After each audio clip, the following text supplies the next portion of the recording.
जिस घर में मर्द झाड़ू लगाता है उस घर में पैसा ही पैसा आता है, पैसे की कोई कमी नहीं रहती। अरे वाह, आदिल आदिल आदिल ये वीडियो देखो।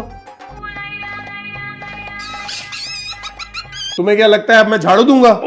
खबरदार, अगर मेरे साथ नेक्स्ट टाइम ये टिपिकल बातें की तो मुझसे बुरा कोई नहीं होगा। तेरा तो गेम बजाना पड़ेगा।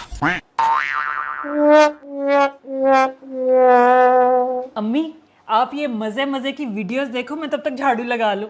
ठीक है। जिस घर में मर्द झाड़ू लगाता है उस घर में पैसा ही पैसा आता है, पैसे की कोई कमी नहीं रहती। हाय, पैसे ही पैसे। आदिल क्या? जी अम्मी।